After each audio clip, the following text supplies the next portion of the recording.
Bao Radio alimenta tu alma. Un corito no tan sano.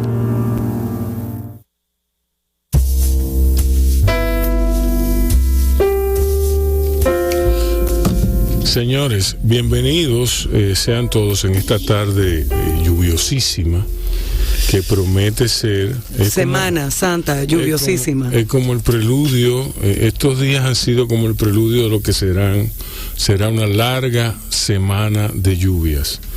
Entonces nada, abrácense, acurrúquense, preparen el sancocho, compren los víveres y alisten un dominó, ¿verdad?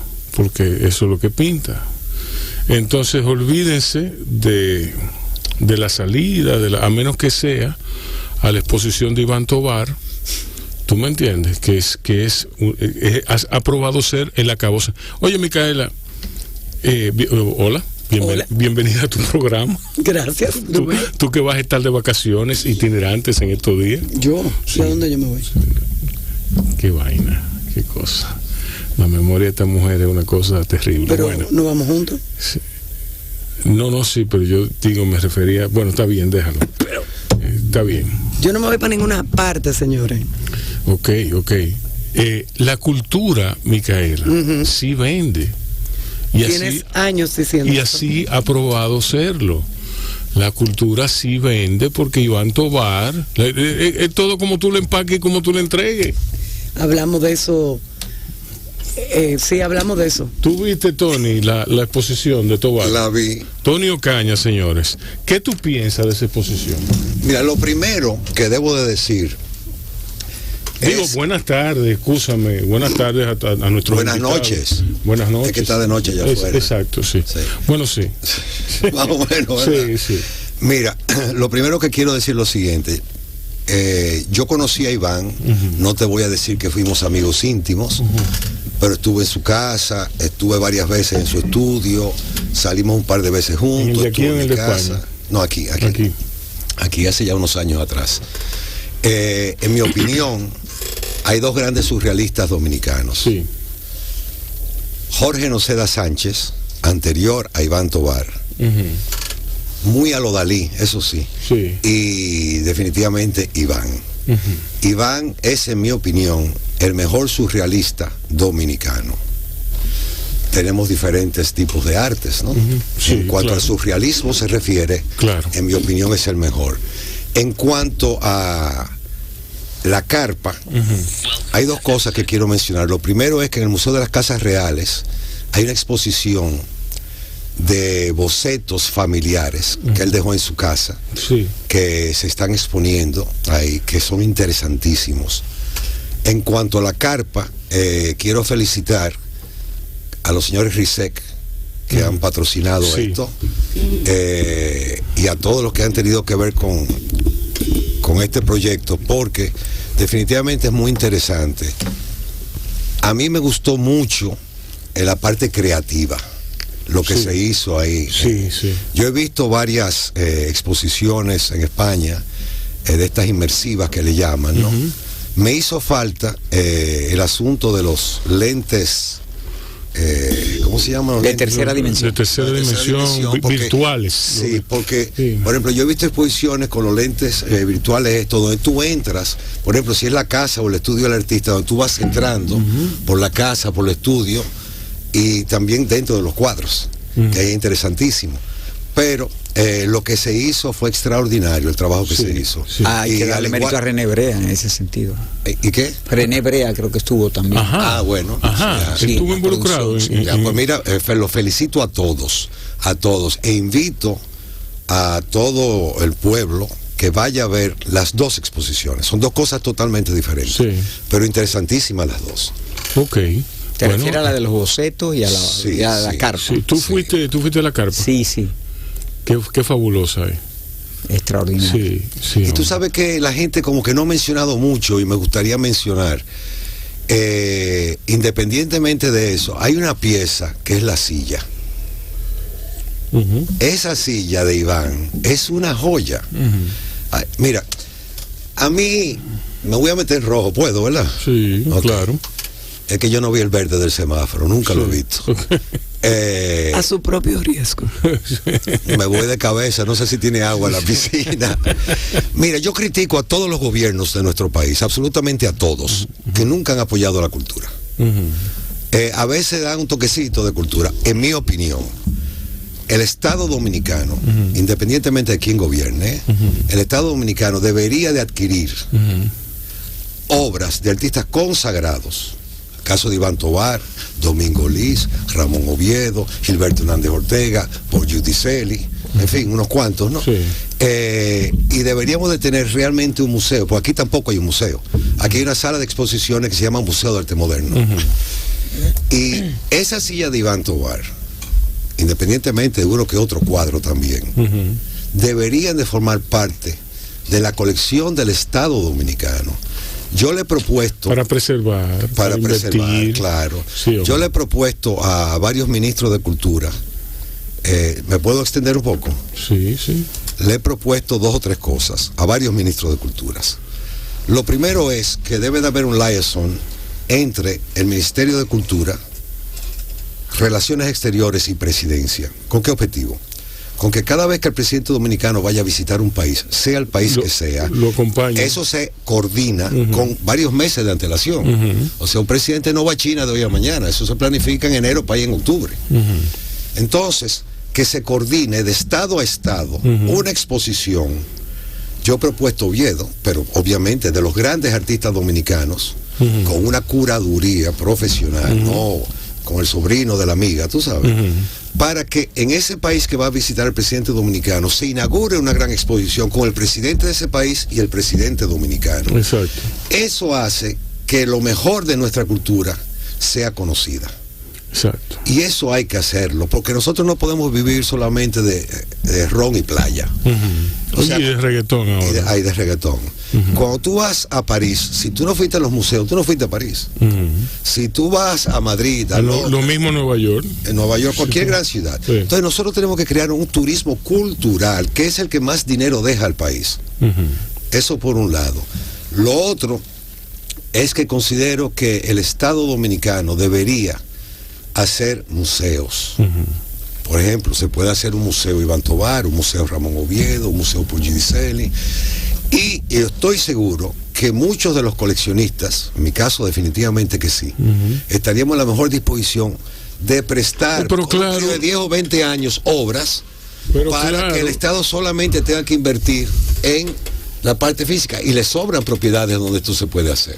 Y el propio Estado tiene muchísimas obras de arte. Claro que sí. En muchísimas instituciones del Estado hay muchas, sí, pero muy buenas fíjate obras. Fíjate una cosa, hay muy buenas obras en poder del Estado, pero la inmensa mayoría, y me vuelvo a meter en rojo, es colección privada. No. Es que algún funcionario tenía una relación con un marchante de arte que le vendía, y hay cualquier cantidad de porquería en las instituciones del Estado. También hay muy buenas obras. Hay buenas obras también. Pero la inmensa mayoría no son de importancia, no lo son. Que me perdonen muchos artistas, esa es mi opinión y puedo estar equivocado. ¿Entiendes? Bueno, sí, pero tu opinión tiene un peso. No sé. Mira, cuando se hizo, que fue Cuquito Morel, el arquitecto, lo de la Suprema Corte de Justicia, ahí se trabajó con criterio. Ahí hay un mural de Oviedo en la sala Augusta o Magna. Y antes de eso de Vela Zanetti hay muchísimos murales. Pero eso con Trujillo. Sí, que claro. Trujillo, óyeme, esto es penoso decirlo. Pero Trujillo fue el que más apoyó las artes en República Dominicana, porque don Juan tuvo muy poco tiempo, que definitivamente era el llamado a. Sí, pero señores, la primera Bienal de América la hizo Trujillo. La primera la hizo Rafael Leonidas Trujillo Molina, ese dictador. O sea, hizo el Palacio de Bellas Artes. O sea, es vergonzoso decirlo, pero Trujillo fue el presidente que posiblemente más apoyó las artes en nuestro país. Sí, tuvo el golpe de suerte también de la instauración en el país de emigrantes españoles. Totalmente de acuerdo contigo. Pero nosotros tenemos de golpe de suerte que hay muy buenos artistas dominicanos. Muy buenos. ¿No?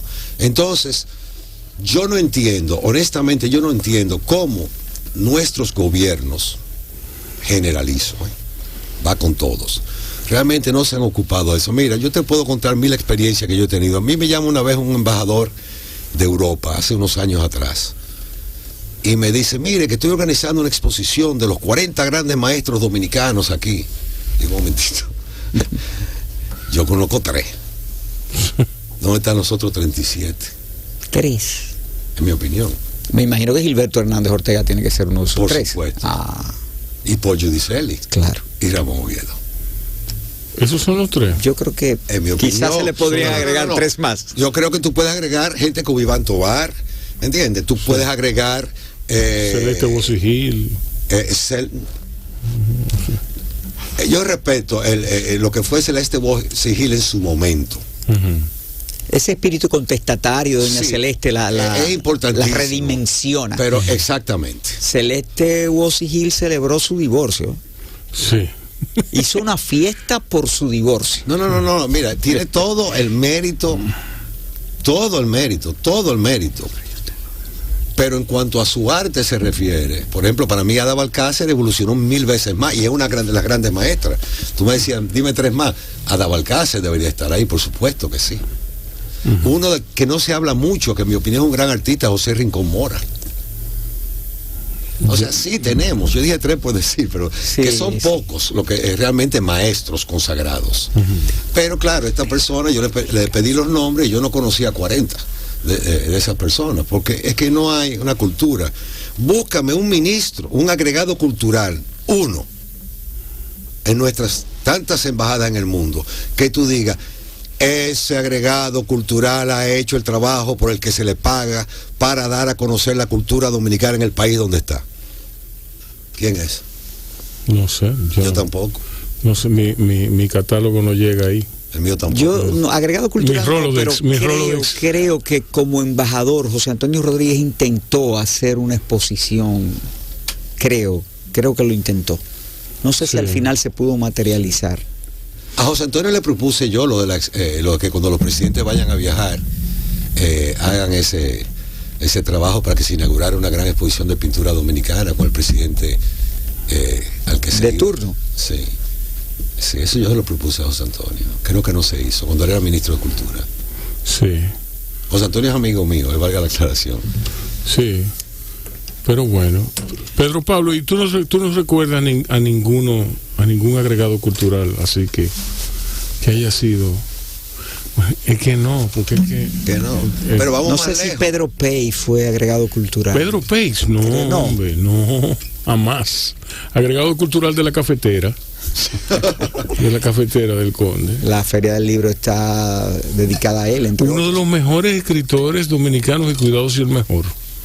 Muy interesante, mismo, Pedro Pey. Así mismo, sí. Óyeme que te lo digo. ¿Te acuerdas de aquella Peña de 3? Sí. De Andrés L. Mateo, Pedro Pey y Tony Raful. Sí. Interesantísimo. Sí, hombre. Bueno, señores, esta ha sido la primera parte de lo que promete ser una conversación enjundiosa e iluminadora. Vamos ahora a oír una musiquita y volvemos con más de Pedro Pablo Yermenos Forastieri, quien está aquí junto a Tonio Caña para hacernos la tarde. Muchas gracias. Y recuerda, el que menos corre vuela. Bao Radio. Un corito no tan sano. Yo tengo aquí junto a nosotros a un amigo muy querido mío, y él no lo sabe, pero en su momento yo llegué a admirarlo mucho, una admiración que todavía permanece igual, precisamente por su verticalidad, porque él nunca ha sacrificado sus principios y sobre todo su ecuanimidad, aun cuando las pasiones desbordaban en mí y en nuestros compañeros al nivel de cometer ciertos desafueros. Ha pasado mucho tiempo. Entiendo a perfección. Sí, no. No, me refiero a desafueros en el aire. Sí, Pedro Pablo se mantenía ecuánime todo el tiempo. Están hablando del matutino alternativo. Ya le llegué. Del matutino alternativo, exacto. Hoy por hoy, Pedro Pablo Yermenos Forastieri es juez del Tribunal Superior Electoral. Él está aquí para hablarnos de la institución. pero también está aquí para hablar, para un encuentro de amigos, ¿Cómo estás, Pedro Pablo? Muy bien, y muy agradecido por esta invitación y por tus palabras, que yo creo que son el resultado de una profunda amistad recíproca que nos une. Así es. Pero Pablo, cuéntame, antes que nada, ¿qué es un juez electoral? La gente, oye, los jueces electorales van a decidir que si o cual cosa, pero la gente no tiene noción de lo que hace un juez electoral. ¿Qué hacen? Yo pienso que es importante empezar hablando de la Junta Central Electoral anterior. Ok. La Junta Central Electoral anterior tenía una Cámara Administrativa y una Cámara Contenciosa. La Cámara Administrativa organizaba los procesos electorales y la Cámara Contenciosa dirimía los conflictos que se derivaban de los procesos electorales y de los problemas internos entre los partidos políticos.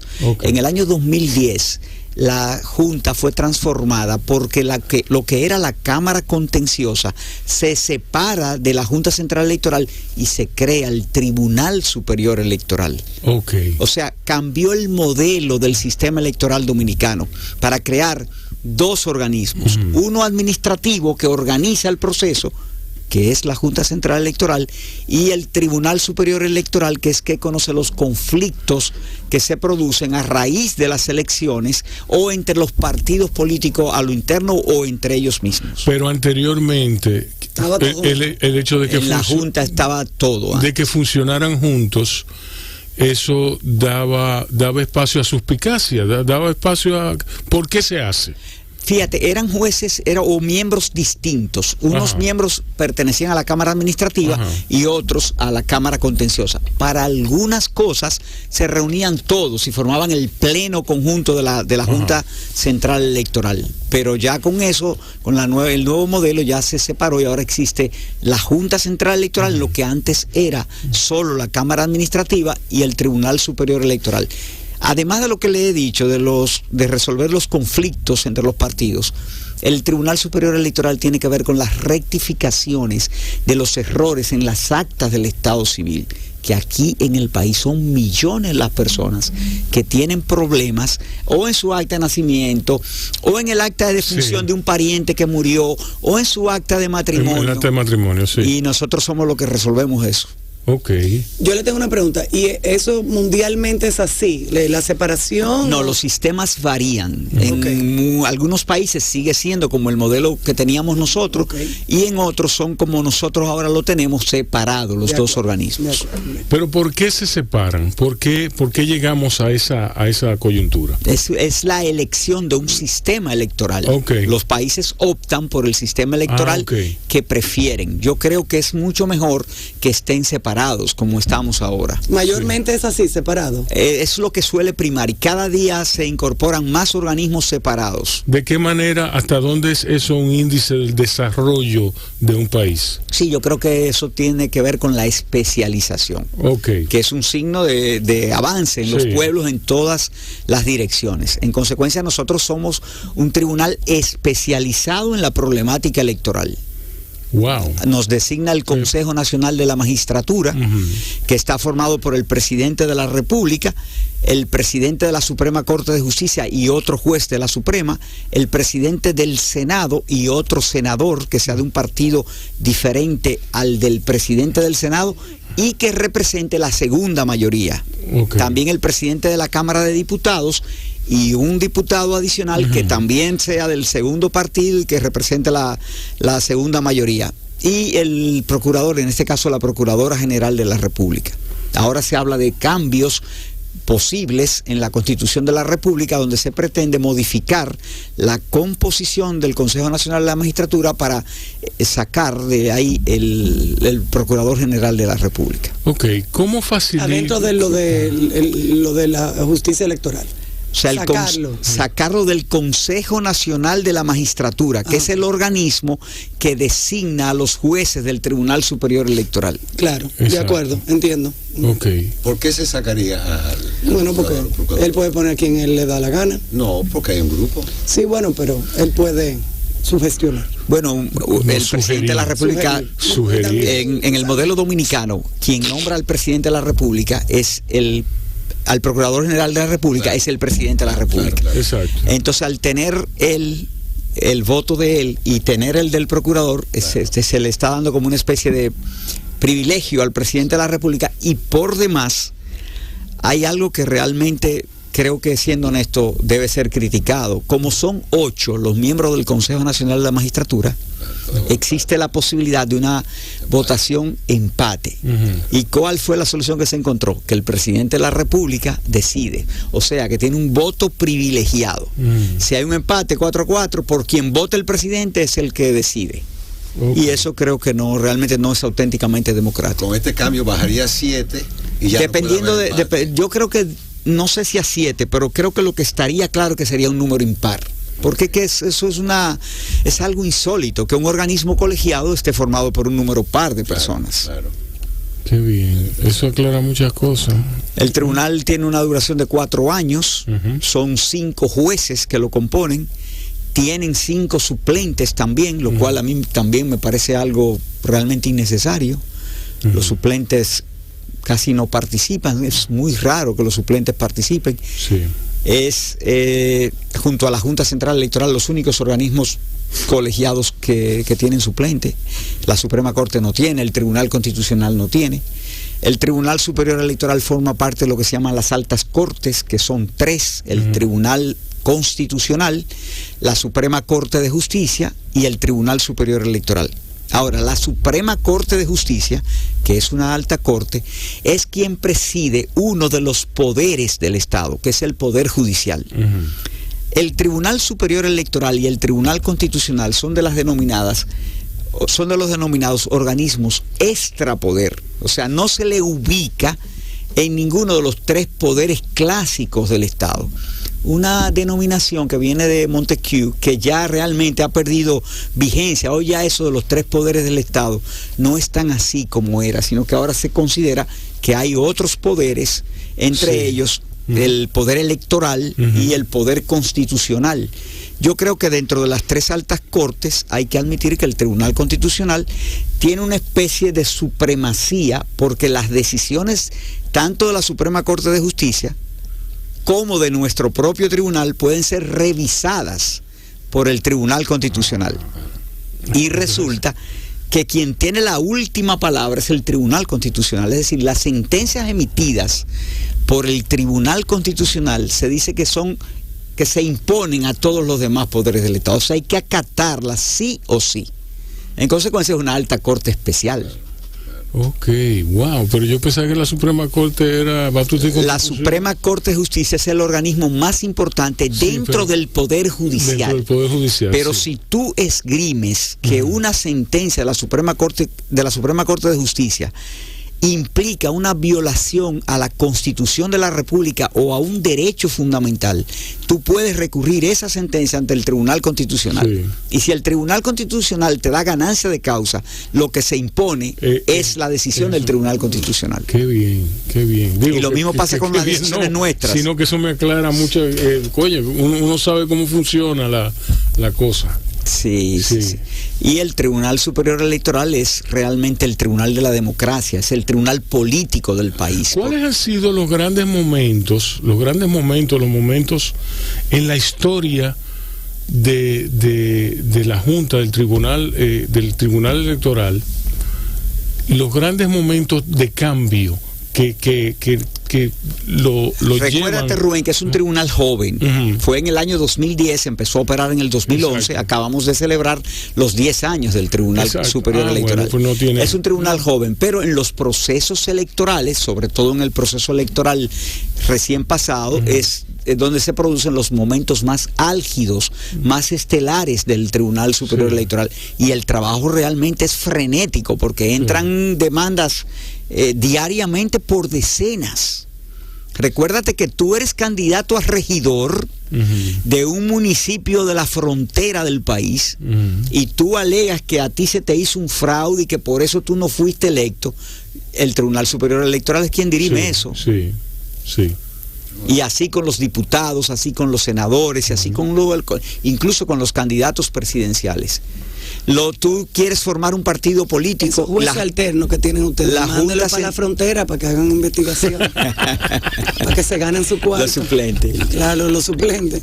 Tú quieres formar, Micaela, un partido político. De verdad. Somete tu instancia de solicitud a la Junta Central Electoral. La Junta Central Electoral te niega el reconocimiento al partido o al movimiento político que tú quieres formar. Donde tú debes recurrir si estás inconforme es ante el Tribunal Superior Electoral. Míralo ahí, Micaela, tú que me estabas preguntando eso. Sí. Sí, porque verdad, la sangre llama. Hay convenciones en los partidos políticos y si hay grupos que opinan diferente, que no están de acuerdo con las decisiones que se tomaron, recurren al Tribunal Superior Electoral. Qué bien. Wow, pero eso es un trabajo sumamente interesante. Pero ya no me asombra que tú hayas dejado el matutino. Bueno, yo dejé el matutino bastante antes. Ah, bastante antes. Sí, sí. Ah, ok. ¿Y por qué? No, la vida cambia. Sí, sí. Cambia, todo cambia. Sí, bueno, en mi caso fue un cambio forzoso. A mí me dio un ACV. Yo estaba muy mal. Yo no me daba cuenta, yo mismo no me daba cuenta de lo mal que yo estaba. Entonces yo fui a cumplir con mi trabajo en el matutino, pensando que yo podía articular. Y entonces cuando fui a articular no me salía. Yo pensaba, mis pensamientos estaban en dar los buenos días, en decirle a la gente que qué bueno que nos estaban oyendo, y lo que me salía era un disparate. Pero entonces, lo importante es que estás muy bien ya. Sí, no, yo estoy bien, yo estoy perfectamente bien y muy agradecido porque estoy haciendo lo que me gusta, lo que me apasiona, con una socia que no puede ser mejor que Micaela, porque es mi amiga de muchísimos años. Entonces yo estoy feliz. Qué bueno, eso es lo importante. Estoy feliz, estoy fuera de mí. Entonces, a lo que me refiero es que la vida, hay veces que cuando no queremos cambiar, nos cambia. Así es. Y casi siempre es para bien. Y no nos damos cuenta en el momento, ¿eh? Yo soy un testigo de eso también. Sí. Bueno, señores, vamos a una música. Sí, vamos a una música. Vamos después de la musiquita al noticiero, probablemente, y regresamos en breve. Bao Radio. Un corito no tan sano. Cállense.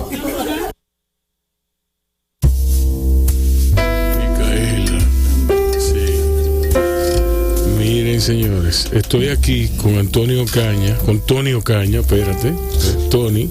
Sí, porque tu nombre es Antonio, pero todo el mundo te dice Tony. Entonces, Anthony es el guitarrista, tu hijo, que ese es otro confín, como dicen. Mira, una última pregunta, Pedro Pablo, sobre el tribunal. ¿Bajo qué criterio son elegidos ustedes, los jueces? Si los criterios de elección de los miembros de tribunales electorales varía de un país a otro, incluso en la República Dominicana ha variado.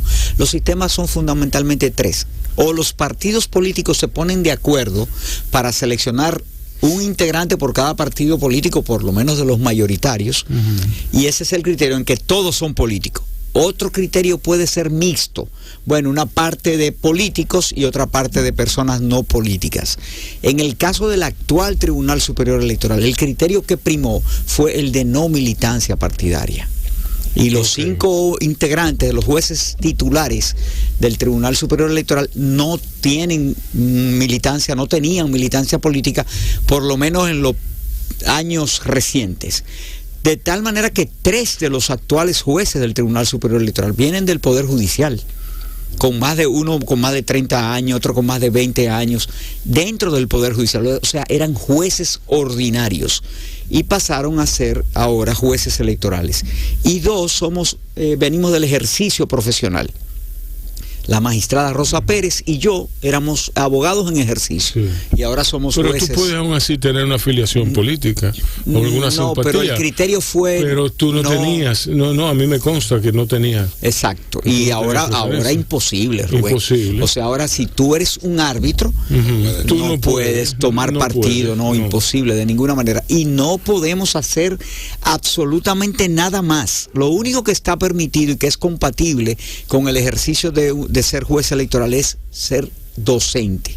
Después nada más. O sea, tú tienes que abandonar la práctica de la ley. Absolutamente. Yo no he vuelto más a un tribunal, yo no legalizo actos como notario, nada, yo no hago nada de eso ya. Lo único que yo puedo dar es clases. Sí. ¿Y las das? Las doy ocasionalmente. Sí. ¿Y cómo se da ocasionalmente una clase? Bueno, en alguna maestría yo participo y exacto. Ya cuando termina mi ciclo ya no sigo dándola. Así, en diplomados, cosas así. Óyeme, ¿y cómo es el proceso de, por ejemplo, dirimir un caso, de dirimir una situación? El proceso... exacto, que tú entregas un acta, que el acta va a tal sitio. El proceso se inicia con que la parte que reclama algo del Tribunal Superior Electoral somete una instancia vía la Secretaría del Tribunal. Okay. El tribunal recibe esa instancia, esa demanda, ese acto del interesado y fija una audiencia, emite un auto donde fija una audiencia para empezar a conocer el proceso. Y ahí se inicia. Hay una primera audiencia, puede ser que en esa primera audiencia se resuelva todo, puede ser que no, casi nunca se resuelve en una primera audiencia. Se celebran 1, 2, 3 audiencias hasta que ya el expediente queda lo que se llama en estado de ser fallado, o sea, en estado para emitir ya la sentencia. Está para el fallo. Está para el fallo, sí. Exacto. Los jueces se reúnen a sesionar, a discutir, a deliberar y se dicta la sentencia, donde siempre habrá un ganador y un perdedor. Y siempre habrán unos jueces muy criticados por los perdedores y reconocidos por los ganadores. Entonces, pero ven acá, ¿y si yo no estoy conforme con ese fallo? Ese fallo es inamovible. Como te decía ahorita, si tú puedes accionar en revisión constitucional ante el tribunal. ¿Solamente una revisión constitucional? Solamente. Ah, ok. O sea que prácticamente... es que somos tribunal de última instancia. Una alta corte. Claro, una alta corte. Entonces, si el Tribunal Constitucional dice no... Si el Tribunal Constitucional revierte la decisión nuestra, ya esa sentencia es la que se impone. Ni siquiera ustedes se pueden meter. Las sentencias del Tribunal Constitucional son oponibles a todos los demás poderes del Estado. ¡Wow! Sí, eso es algo muy serio. Sí. Wow. A mí me gustaría hacer un experimento, Tony. Dale para allá. ¿Tú te imaginas poner artistas como jueces? Ganaría la verdad.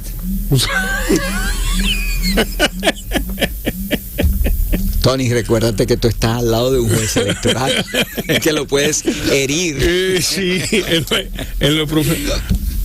No, porque eso es llamándome. Lo que sucede es, Rubén, que también existe lo que es la especialización y la capacitación. O sea, se necesita un conocimiento jurídico, sobre todo en materia electoral, yo hablo que puede ser que el artista no lo tenga. Un panorama descabellado. Si ustedes tienen una especialidad, yo lo dije a título de chiste. Yo sé, yo también estoy jugando. Sí, pero yo lo que digo es que, mira, de la misma forma en que dijo Clemenceau que la guerra era demasiado importante para ser dejada a los políticos, de esa misma forma dijo Luis Díaz que el rock era demasiado importante para que se lo dejaran a los gringos.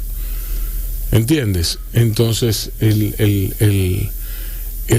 la ley y su fruición es quizá demasiado importante para ser dejada en manos de abogados. Bueno. Sí. Yo lo que te quiero, si me permite que interrumpa un segundo. ¿Te va a meter en rojo otra vez? No. Lo que Pedro Pablo explicó de cómo se ha escogido el actual, yo creo que definitivamente es la mejor manera. A mí me parece también lo mismo. 100% la mejor manera, porque en teoría no, en realidad no hay influencia política, sino que son personas profesionales que conocen y que van a actuar de manera desinteresada. Mira, Tony, Rubén y Micaela, yo les voy a decir una cosa aquí con plena sinceridad. Yo estoy de acuerdo contigo en que es el mejor de los criterios, pero tampoco llego al extremo de decir que porque tú hayas sido militante de un partido político no puedas tener el perfil, la aptitud con P para ser miembro de un tribunal electoral. Y nosotros tenemos incluso ejemplos de eso. El actual presidente del Tribunal Constitucional es Milton Ray Guevara, que fue un militante partidario de muchísimos años. Sí. Y yo creo que tiene un ejercicio a lo interno del Tribunal Constitucional que todo el mundo respeta, o la mayoría de la gente respeta. Pero no representa ya ningún partido. No, pero lo que te quiero decir es que si vamos a aplicar el criterio de que tú no has podido ser miembro de un partido político, don Milton estaría descalificado. No, y además tú estás cerrando las posibilidades de elección a muchas personas, a tres abogados, a tres, ¿tú me entiendes? Encontrar un abogado, un juez, a quien sea que no haya sido militante de determinado partido político en este país es muy difícil. Sí, de lo que se habla es de por lo menos los últimos 5 años. Correcto. Que no hayan sido militantes políticos. Yo creo que es el mejor criterio, lo repito. Sí. Pero eso no me conduce a decir, no, si tú militaste en un partido político ya tú estás descalificado. ¿Qué nos lleva a eso? ¿Qué nos lleva a seleccionar ese método de trabajo? El actual, el que se aplicó ahora. Sí. Bueno, debo decir con toda honestidad que fue una promesa de campaña del actual presidente de la República, que es el presidente del Consejo Nacional de la Magistratura. Okay. Incluso él tuvo oposición dentro de su partido, en el Congreso de la República, de personas que decían que no estaban de acuerdo con su criterio. Y él insistió en que los miembros de la Cámara de Cuentas, los miembros del Tribunal Superior Electoral, debían ser personas sin vinculación político-partidaria, y esa tesis se terminó imponiendo. Oh, muy bien. Papi no hubiese sido, con el criterio de hoy en día, Papi no hubiese sido, no hubiese podido ser juez, y era abogado. Exactamente. Sí. Porque ha sido militante, fue militante toda una vida, por ejemplo. Sí, pero ¿qué tipo de militante fue? Bueno, pero eso no es, ahí no vamos a ir. El punto es que si vamos a ser rígidos en el criterio de que no pueden ser militantes partidarios, don Hugo no pudo haber podido ser. No, sí, porque él en su conducta moral, en su conducta pública, él era un hombre probo, pero él no tenía los 10 años. No tenía sin militancia. 40, 50. Tenía 50 y pico de militancia, ¿tú me entiendes? Ahora, como se da una cosa, se da la otra. Claro. Cuando se aplica el criterio de que sí, de que puede ser militantes partidarios, o sea que se hace una redistribución entre los partidos políticos. Tuve casos como el siguiente. Yo soy actual, por ejemplo, un ejemplo de ficción, presidente de la Junta Central Electoral. Salgo, termina mi periodo y me voy a militar al partido político que hasta hace poco yo arbitré. Entonces eso es como algo contradictorio, ¿no? Sí. Bueno, ahí sí. Es como, por ejemplo, que tú seas superintendente de bancos, se termine tu periodo, tú salgas de ser superintendente de banco y vayas a ser funcionario de un banco de la República. Yo pensé que esas posiciones eran de por vida. No, los jueces del Tribunal Superior Electoral son electos por un periodo de 4 años, aunque pueden ser reelectos, pero el periodo en principio es solo por 4 años. Nosotros fuimos allá en USA, que hasta que tú te mueras tú te retiras. No, pero esos son los jueces de la Suprema. Esos son jueces ordinarios, sí. Aquí se está hablando también de esa posibilidad de modificar la Constitución de la República para que el periodo de los jueces del Tribunal Superior Electoral sea más extenso. Claro, porque así no hay yo estoy de acuerdo. La posibilidad de volver, digamos, al sector privado o político, y tú no actuar a beneficiar a alguien donde tú vas a ir eventualmente. Y algo más también, Tony, el hecho de que tú dures 4 años, se supone que tú has adquirido toda una experiencia, que entonces cuando ya tú eres un juez maduro, entonces ya te tienes que ir, porque acabó tu periodo. Otra cosa, Pedro Pablo, fíjate, tú tienes tu bufete de abogados, ¿ok? Te va bien, reconocen tu seriedad, te nombran ahí, tienes que olvidarte de tu bufete de abogados. Que es mi caso, yo no he vuelto a ejercer. Finalizan los 4 años, a comenzar de cero, en teoría. Así es. Entonces, me parece a mí que lo lógico es que sea de por vida, una vez. No, y eso, bueno, mira, eso garantiza la madurez de un juez, como tú dices. La continuidad. La continuidad, eso evita el posible vicio para que entre dentro del sistema. ¿Tú me entiendes? Que sí. Eso garantiza, por lo menos, digo yo, si no lo van a dejar, si no 4 años, déjenlo 12. Yo creo que debemos ir hacia un proceso de evaluación rigurosa del personal, sí. Tanto para la selección original como para la posible continuidad. Sí. Y fíjate, un elemento que yo creo que no debe faltar en esos criterios de selección es lo que yo he denominado, lo que se llama inteligencia emocional. Claro. Para tú ser miembro de un organismo colegiado, sea del tipo que sea, en estos 9 meses que yo tengo como juez electoral, ya tengo una gran conclusión, que ese tiene que ser un requisito que no puede faltar. Tú puedes ser Robespierre revivido, tú puedes ser Massot, Tung, cualquier tratadista famoso de derecho. Si tú no tienes capacidad de llevarte armoniosamente, al menos con una armonía mínima en un organismo colegiado, tú no puedes ser miembro de ese organismo. 100%. Porque tú tienes que entender que tus posiciones no siempre van a prevalecer. Tú tienes que entender que tú tienes que escuchar con respeto la posición de tus pares, que esas posiciones no siempre tienen que coincidir con las tuyas. Y en consecuencia, para que ese cuerpo marche de una manera armoniosa, tú tienes que ceder y tienes que entender y ser flexible. Porque si tú te sientas en esa mesa de deliberaciones con posiciones absolutamente rígidas, lo que tú vas a hacer es un elemento entorpecedor del funcionamiento de tu organismo. Y lo primero que tú tienes que tener es espíritu de cuerpo. Saber que lo importante es que ese organismo como tal funcione y que tú eres una pata de esa mesa nada más. Sí, así es.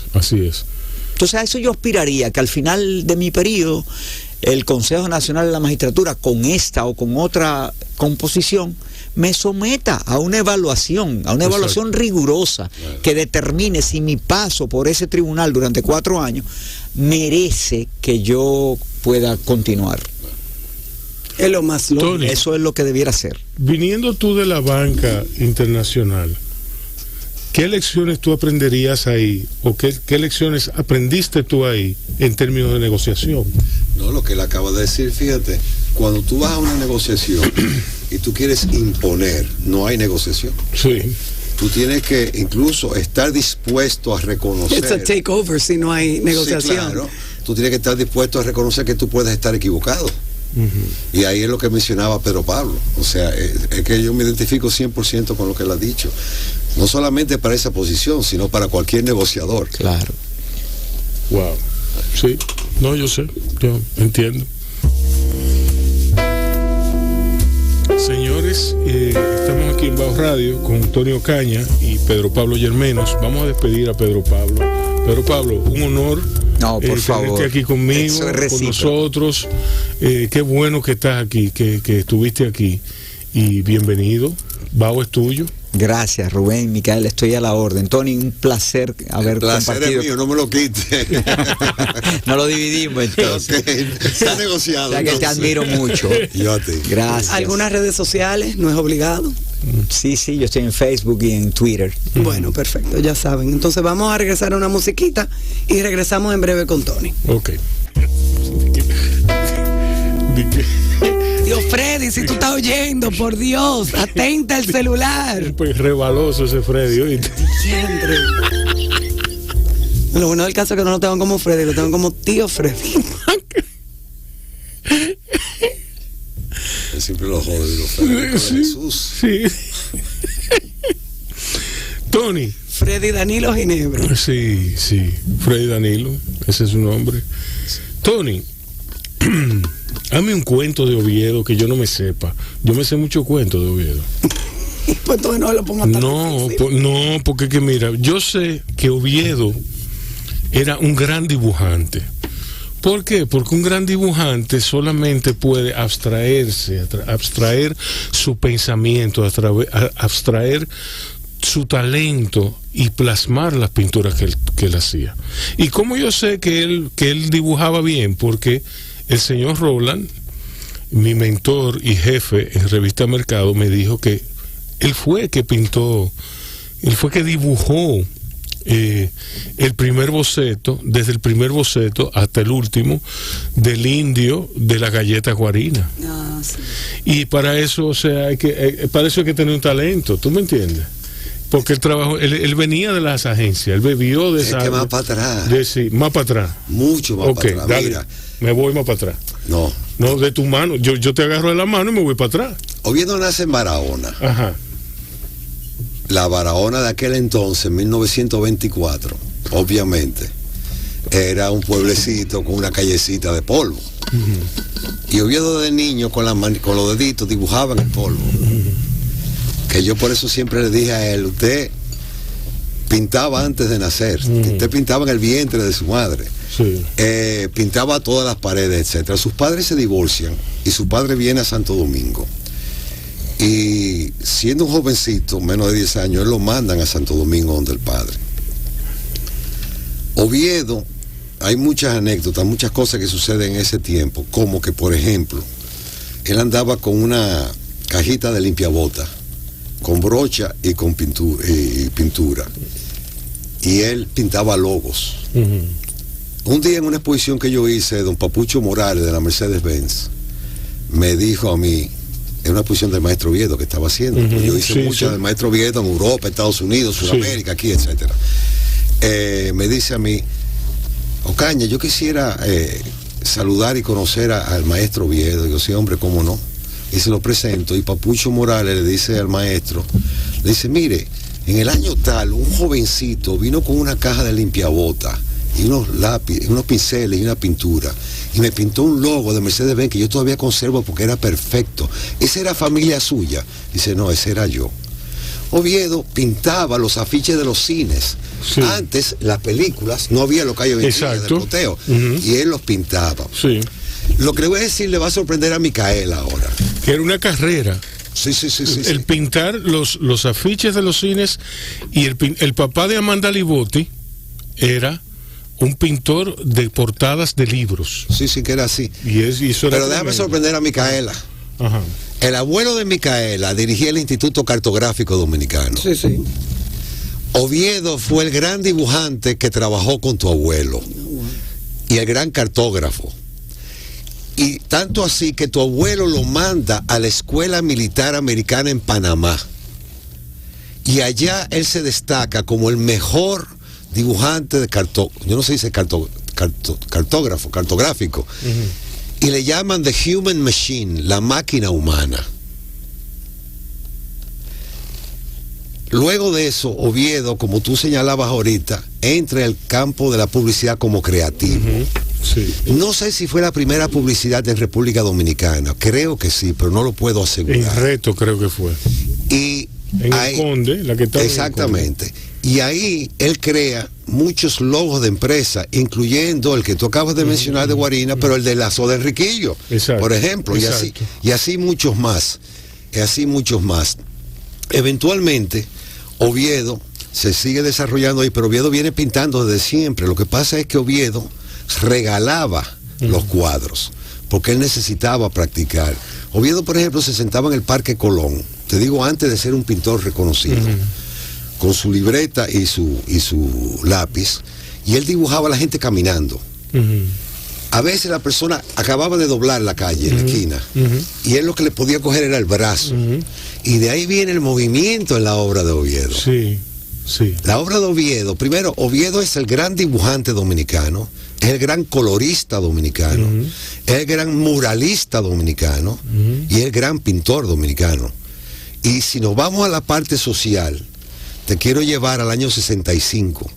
En el año 65 ya Oviedo había empezado realmente a pintar, porque en el 62 se hizo una exposición en el edificio Vaquero de la calle El Conde, a donde a él lo invitan, que él nunca había expuesto antes, en una colectiva, por su edad, que tendría 36, 38 años, y porque era del mundo de la creación como creativo publicitario.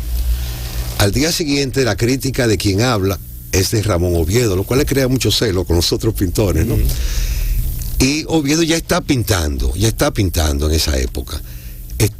Va a estallar la Revolución de Abril, y Oviedo se entera, el 23, el 24, no recuerdo bien, y hace un afiche gigantesco de Juan Bosch, y es la primera obra que incita al pueblo al levantamiento de la Revolución.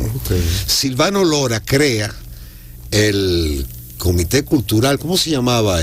La parte, bueno, dentro del movimiento revolucionario había un comité cultural que lo crea y lo dirige Silvano Lora, y a donde participan algunos artistas como Ada Balcácer, Ramón Oviedo, creo que Hilario, Y Oviedo fue el que hizo la mayor cantidad de obras, tanto pequeños afiches y esto, como murales. En el 65, después de la Revolución, se decide hacer un concurso de arte para premiar la mejor pintura de aquellos que estuvieron, todo relacionado con la Revolución. Y Oviedo gana con su obra 24 de abril. Esa obra hace un guiño obvio al Guernica de Picasso. Pero hay una gran diferencia. Picasso nunca estuvo en Guernica, Oviedo estuvo ahí. Y en esa obra está retratado personas que él conocía, que él vio morir ahí.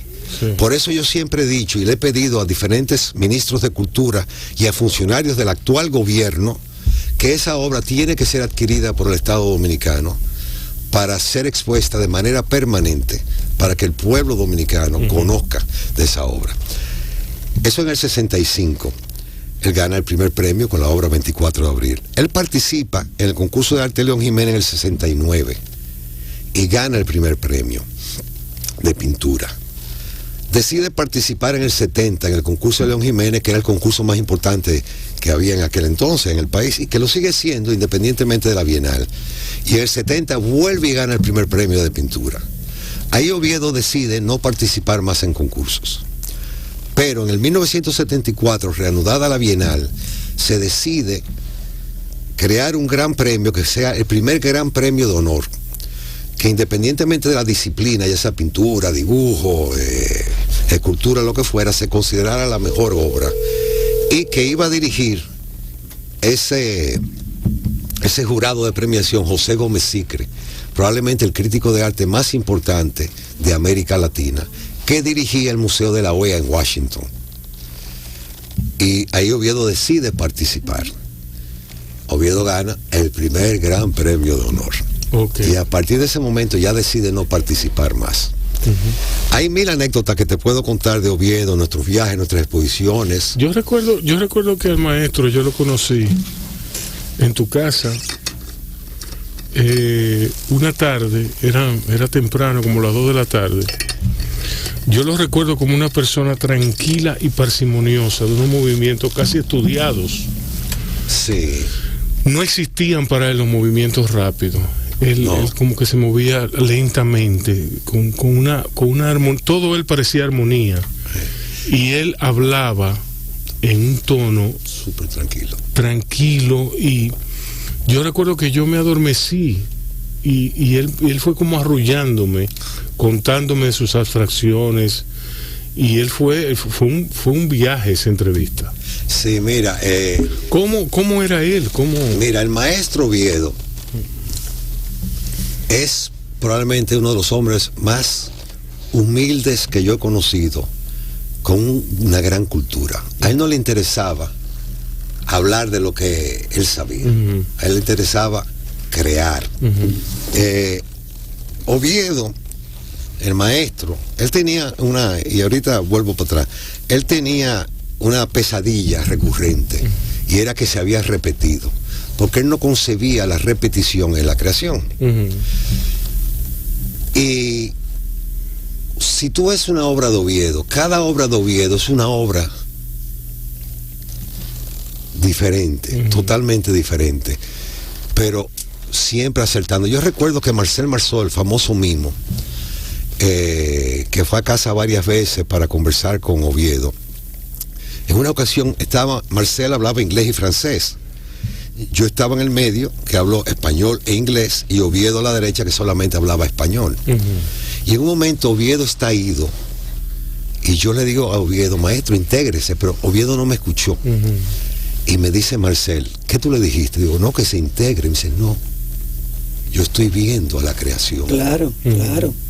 O sea, fue un atrevimiento mío, que me dieron un boche, vamos a estar claros, ¿entiendes? Después recuerdo Vargas Llosa, estando un día en casa también para conocer al maestro, porque ya Vargas Llosa había admirado la obra de Oviedo. Y le había llamado la atención, y a través de doña Marián de Tolentino y Mario, tu tío, lo llevaron a casa para que conociera a Oviedo.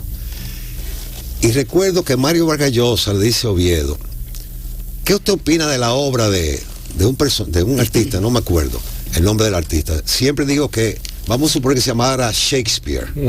Y le dice Mario Vargas Llosa, ¿qué usted opina de la obra de Shakespeare? Y yo le dice, no lo conozco. Y se queda pensativo. Y como a los 20 minutos le dice, ¿usted quiso decir Shakespeare? Sí. Que como él lo lee. Y le dio una cátedra. Yo me llevé a Oviedo varias veces a Europa a visitar museos y todo eso. Y cuando íbamos, por ejemplo, a ver los cuadros de Goya, me hablaba de los defectos de los cuadros de Goya, que él solamente había visto en fotos. Wow. Oviedo fue un hombre increíble. Mira, para mí, el gran artista de todas las Américas, desde Alaska a la Patagonia, es Rufino Tamayo. Eso lo podemos discutir, cada uno tiene su opinión, esa es mi opinión. Sí. Porque los grandes mexicanos muralistas eran más políticos. Rufino Tamayo fue más artista. Y a Rufino Tamayo... En eso estamos de acuerdo. Rufino Tamayo, el gobierno dominicano, con creo que Balaguer, lo invitan acá a darle la gran condecoración. Sí. Y Balaguer ordena que en lo que era la Galería de Arte Moderno, que hoy es el Museo de Arte Moderno, que dirigía Porfirio Herrera, se hiciera una exposición de los grandes artistas dominicanos. Rufino Tamayo va viendo los cuadros y nunca abrió la boca. Pero de repente se paró frente a una obra y levantando los brazos exclamó, esto es lo que se llama artes. ¿Quién es ese creador? Obviamente era Ramón Oviedo. Cuando yo te digo a ti, y lo digo públicamente, que Ramón Oviedo es el artista más grande que ha nacido en República Dominicana, dominicano, es porque, no lo dice Tony Ocaña, es que Rufino Tamayo, Osvaldo Guayasamín, Jacques Lang, ministro de Cultura de Francia, Marcel Marceau, que eran apasionados del arte y que conocían el arte o eran artistas, también lo dicen. Oviedo es la marca país en el campo. ¿Cómo tú te llevabas con él? Evidentemente bien, pero ¿cuál era? Muy bien, muy bien. ¿Cuáles eran las particularidades de ustedes? Mira, yo dejé la banca un 20 de diciembre del 95 por razones personales. Don Juan Bosch era muy amigo de mi padre y mi padre de Don Juan Bosch. Y yo era amigo de Don Juan Bosch. Y Don Juan periódicamente almorzaba en mi casa. Y un día, después de yo haber dejado la banca, Don Juan va a mi casa y me pregunta cómo estoy. Le digo que he dejado la banca, que qué estoy haciendo. Digo, no estoy haciendo nada ahora. Estoy pensando ver qué hago. Y me dice Don Juan, pero Tony, tu casa es un museo. Tú eres un artista. Yo no soy artista, eso dijo Don Juan, no, yo no soy artista. Tú lo que tienes que hacer es representar artistas. Mira, le voy a escribir a Guayasamín para que tú lo representes.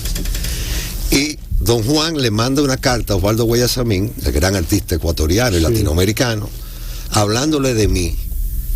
Y Guayasamín y yo nos reunimos y yo lo represento a Guayasamín en Estados Unidos, República Dominicana y Venezuela.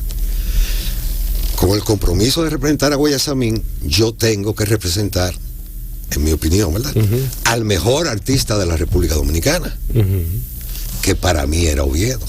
Entonces hablo con Oviedo y llegamos a un acuerdo. El acuerdo era, les pongo en sus obras, yo adquiría toda su producción, les pongo fuera de aquí, le hago su página web, les publico libros, catálogos, etcétera. Y así se hizo. Y él y yo mantuvimos una relación muy, pero muy íntima hasta el final, al punto tal de que yo creé la Fundación Ramón Oviedo, que posteriormente pasé a la familia, antes de morir el maestro, por entender que la Fundación Oviedo debía pertenecer a la familia Ramón Oviedo. Exacto. Él me honró con dos cosas. Me dijo que yo era el primer miembro de honor de la fundación, cosa que agradezco infinitamente. Y esto es muy importante, él dejó legalizado con notario público y todo un documento mediante el cual solamente 2 personas podían certificar la autenticidad de su obra: su nieto pintor Omar Molina Oviedo y Antonio Ocaña, actuando de manera conjunta. Yo creo que con eso te defino cuál fue la relación y la confianza del maestro conmigo y mía con él, ¿no? Exacto. Tony, redes sociales. Bueno, mira, yo utilizo mucho las redes sociales, pero sobre todo hablo de Instagram. En Instagram está como Ocana51, pero esa yo solamente la utilizo para cosas del maestro Oviedo. Todos los días pongo algo del maestro Oviedo. Eso a la vez se dispara a Twitter y a una página que tengo de Facebook de Ramón Oviedo. También tengo mi página de Facebook personal, que es Antonio Caña, y ahí periódicamente pongo cosas del maestro, pero realmente lo dirijo por el otro lado, ¿no? Bueno, señores, Rubén, hemos llegado muchísimas gracias. al final. Gracias a ustedes. Sí. De este bellísimo programa. Sí, hombre, bellísimo. Y por favor, invito a todo el que pueda que vaya hoy o después al Palacio de Bellas Artes a ver la exposición del Museo del Dibujo Contemporáneo. Sí. Vamos a apoyar eso, señores. Bueno, vamos a cuidarnos, señores. Descansen y nos oímos mañana.